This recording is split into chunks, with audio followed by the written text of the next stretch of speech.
علامہ ابن القیم روایت کرتے ہیں قال بعض اہل الحدیث، یعنی بعض ائمہ حدیث نے یہ کہا کہ ایک شخص فوت ہو گیا، انہوں نے بیان کیا کہ میرا ایک پڑوسی تھا ایک شخص، اور میرا وہ پڑوسی فوت ہو گیا، اور اس کو خواب میں دیکھا، اور فرماتے ہیں یہ خواب روایت کیا کئی ائمہ حدیث نے، جس کا مطلب ہے مختلف ائمہ نے الگ الگ خواب دیکھے، یا کسی ایک نے دیکھا تو بعض ائمہ حدیث نے اس کو روایت کی، اس کو خواب میں دیکھا تو وہ امام الحدیث وہ فرماتے ہیں ما فعل اللہ بک، پڑوسی سے پوچھا وفات کے بعد خواب میں کہ اللہ نے تیرے ساتھ کیا معاملہ کیا، بتاؤ اللہ نے تمہارے ساتھ کیا معاملہ کیا؟ قال غفر لی، اس نے بتایا اللہ نے مجھے معاف کر دیا، مجھ کو بخش دیا۔ قیل بماذا، اس امام الحدیث نے پوچھا کہ کس عمل کی وجہ سے بخشے گئے، بات بتاؤ کس وجہ سے بخشے گئے؟ اب نمازیں بھی ہیں، روزے بھی ہیں، حج بھی ہے، زکوٰۃ بھی ہے، اعمال صالحہ، صدقات، خیرات، تبلیغ دین، سب کچھ ہے، پتہ نہیں کتنے اعمال اس کے پلے میں ہوں گے، مگر پوچھا بخشش کس وجہ سے ہوئی؟ حلقات درود قائم کرنے کی بات کر رہا ہوں، ذرا سوچئے، اور بیان کرنے والے کوئی ایسے آدمی نہیں ہیں جن کی بات کو کوئی کمزور کہہ دے، یہ علامہ ابن تیمیہ کے پائے کے، حافظ ابن کثیر کے پائے کے امام ہیں، حدیث میں، تفسیر میں، علم میں، عقیدہ میں، علامہ ابن القیم انہی کے شاگرد، ان کے مذہب کے سب سے بڑے علمبردار کہا جاتا ہے، کہنے والے کہتے ہیں۔ تو ان سے پوچھا کس عمل کے سبب بخشے گئے، اور یہی چیز خطیب بغدادی بہت بڑے محدث ہیں امام، انہوں نے اصول حدیث کی کتاب الجامع لاخلاق الراوی میں بیان کی، اصول حدیث کی کتاب میں اسی واقعہ کو، اور وہ فرماتے ہیں کہ کس وجہ سے بخشے گئے، اور خطیب بغدادی کی حدیث نمبر 566 اور 567 ہے، وہ جواب دیتے ہیں صرف اس وجہ سے بخشش ہو گئی، کنت اذا کتبت ذکر رسول اللہ صلی اللہ علیہ وآلہ وسلم فی الحدیث کتبت صلی اللہ علیہ وآلہ وسلم، وہ جو فوت ہوئے وہ بھی محدث تھے، یا وہ راوی حدیث تھے، یا کاتب حدیث تھے،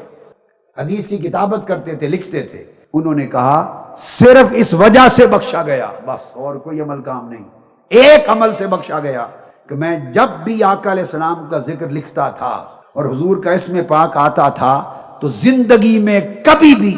اسم پاک آقا علیہ السلام کا لکھ کر میں نے کبھی کوتاہی نہیں کی، اسم پاک کے ساتھ ہمیشہ صلی اللہ علیہ وآلہ وسلم لکھتا، میرے اس درود پاک لکھنے کے سبب خدا نے معاف کر دیا۔ اب دوسرا خواب، اب کوئی کہے کہ یہ خواب ہیں تو میرے خواب نہیں ہیں بھائی، میرے خواب ہوں تو بھی شک نہ مانیے، اور میں روایت نہیں کر رہا ہوں، امام ابن القیم روایت کر رہے ہیں، اور امام حدیث اصول الحدیث میں خطیب بغدادی روایت کر رہے ہیں، ابن القیم ہے، میں نہیں روایت کر رہا۔ یہ ان سے پوچھئے کہ خوابوں کو مانتے ہیں کہ نہیں مانتے، جنہوں نے اپنی کتاب میں سند کے طور پہ لکھا ہے، اور اگر یہ حجت نہیں ہے اور ان پر اعتماد نہیں ہوتا اور ان سے اصول اخذ نہیں ہوتے تو اتنے بڑے امام عقیدہ اور امام العلم نے ان کو نقل کیوں کیا ہے؟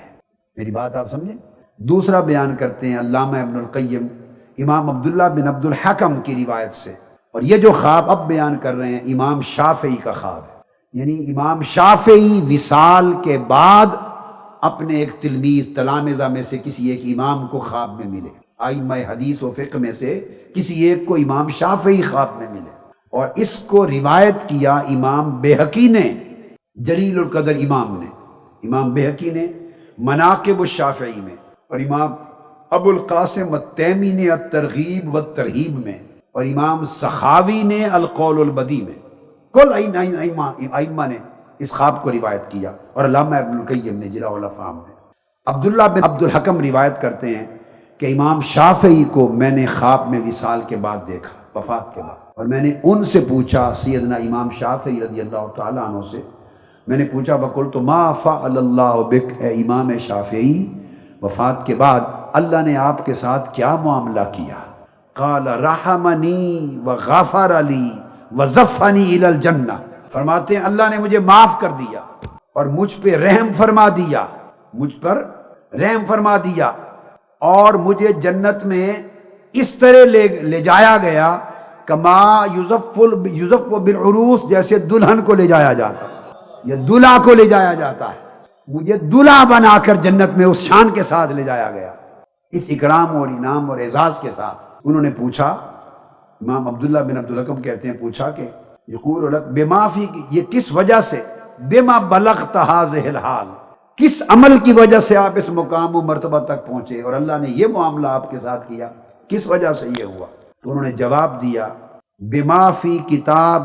الرسالہ من الصلاۃ علی النبی صلی اللہ علیہ وآلہ وسلم، صرف اس وجہ سے کہ میں نے اپنی کتاب، ان کی ایک کتاب جو امام شافعی نے لکھی اس کا نام ہے الرسالہ، اصول فقہ میں امام شافعی کی کتاب ہے، اور ان کی فقہ میں کتاب الام ہے، الام، اور اصول فقہ میں ان کی کتاب ہے الرسالہ۔ فرمایا میں نے اپنی کتاب الرسالہ میں جس انداز کا درود پاک لکھا ہے، درود و سلام آقا علیہ السلام کی ذات اقدس پر، بس وہ میرا سیکھا جو درود کے لکھنے کا میں نے ایجاد کیا، لکھا، اس کے سبب سے میری بخشش کر دی اور مجھے یہ مقام و مرتبہ عطا کیا۔ قلت فکیف ذلک، وہ کہتے ہیں میں نے خواب میں پوچھا وہ صیغہ کیا ہے، آپ نے کس طرح کا درود لکھا ہے اپنی کتاب الرسالہ میں جس کے سبب اللہ نے اس شان کے ساتھ آپ کو جنت بھیجا؟ انہوں نے خواب میں مجھے بتایا کہ وہ درود میں نے یوں لکھا ہے، صلی اللہ علی محمد عدد ما ذاکرہ الذاکرون وعدد ما غافل عن ذکرہ الغافلون، کہ باری تعالیٰ حضور علیہ السلام پر اتنا درود و سلام بھیج جتنا ان کے ذکر کرنے والے ذاکروں کی کائنات میں تعداد ہے، اور پھر اپنے حبیب پر اتنا درود و سلام بھیج کہ جتنے اس کائنات میں لوگ ان کے ذکر سے غافل ہیں ان کے عدد کے برابر بھی بھیج، اور جو ان کے ذاکر ہیں ان کے عدد کے برابر بھی بھیج، یعنی جتنی مخلوق تو نے کائنات میں پیدا کی ہے اتنا عدد حضور پہ درود و سلام بھیج۔ کہتے یہ جو سیکھا میں نے، اس سیغے کے ساتھ درود پاک لکھا، رب کو یہ پسند آ گیا، اس کے سبب میری بخشش ہو گئی اور دولہا بنا کے جنت پہنچا دیا۔ اب وہ فرماتے ہیں کہ فلما اصبحت نظرت فی الرسالہ، جب میں صبح اٹھا میں نے امام شافعی کی کتاب اور رسالہ اٹھائی، وہ تو خواب میں بتا گئے تھے، اٹھائی اور پڑھا تو وہ درود جو رات خواب میں بتایا گیا تھا وہی ان کے کتاب اور رسالہ میں لکھا ہوا پایا۔ یہ علامہ ابن القیم سے دو بیان کر دیے۔ اب امام سخاوی کی القول البدیع اور امام ابن حجر مکی اور دیگر ائمہ سے کوئی دو تین چیزیں اور کوٹ کر دوں بڑی ایمان افروز۔ سب سے پہلے تو حضرت سعید ابن جبیر رضی اللہ تعالیٰ عنہ وہ روایت کرتے ہیں، یہ جلیل القدر تابعی ہیں، اور یہ روایت کرتے ہیں حضرت عبداللہ ابن عباس رضی اللہ تعالیٰ عنہ سے۔ اور یہ بھی بتا دوں یہ بھی عاشقان الہی اور عاشقان رسول میں سے تھے، اور سعید ابن جبیر ان تابعین میں سے ہے جنہوں نے رو رو کر اپنی آنکھوں کی بینائی ختم کر لی تھی،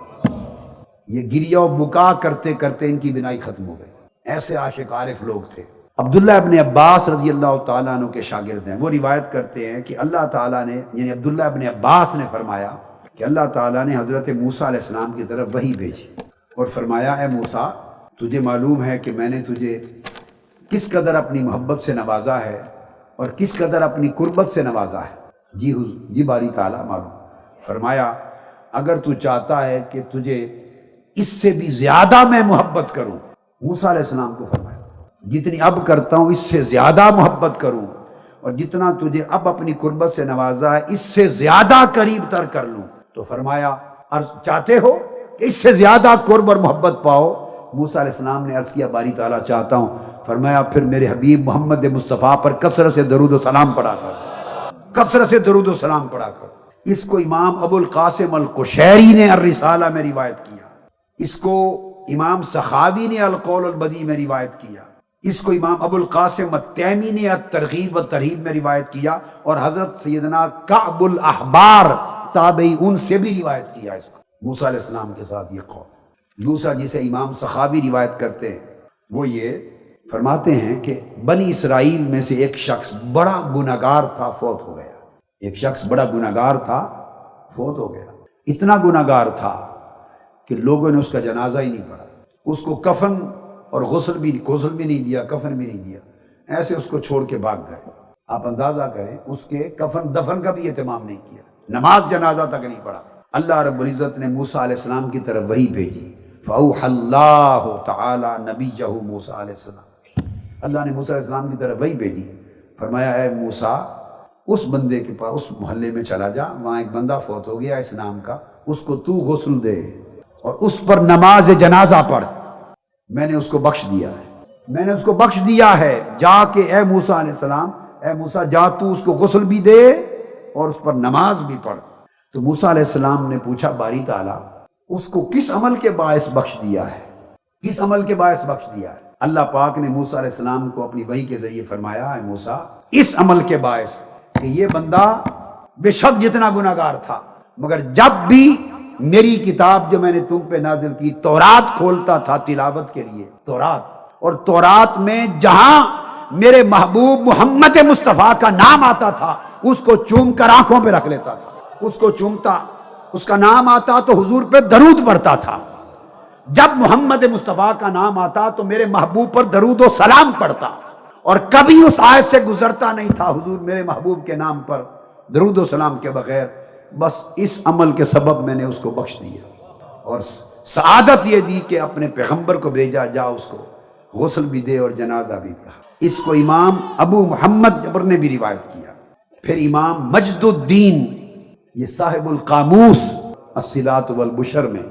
امام مجد الدین روایت کرتے ہیں، جو صاحب قاموس ہیں، اور وہ روایت کرتے ہیں سیدنا امام جعفر الصادق علیہ السلام، امام جعفر الصادق علیہ السلام سے روایت کرتے ہیں۔ وہ بات جو میں کر چکا، امام جعفر الصادق نے فرمایا جب جمعرات کو عصر کا وقت ہوتا ہے، ہر جمعرات عصر کا وقت ہوتا ہے، تو اللہ تبارک و تعالی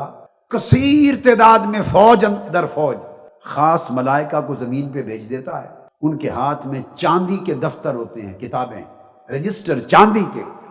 اور سونے کے قلم ہوتے ہیں، چاندی کے رجسٹر اور سونے کے قلم، اور وہ ملائکہ عصر کی، جمعرات کی عصر سے لے کر جمعہ کے غروب شمس تک رہتے ہیں، اور ان کی ڈیوٹی یہ ہوتی ہے کہ جو شخص اس دوران میرے محبوب پہ درود و سلام پڑھے تم ان کے نام لکھ لکھ کر مجھے بھی اور میرے محبوب کو بھی پیش کرتے رہو۔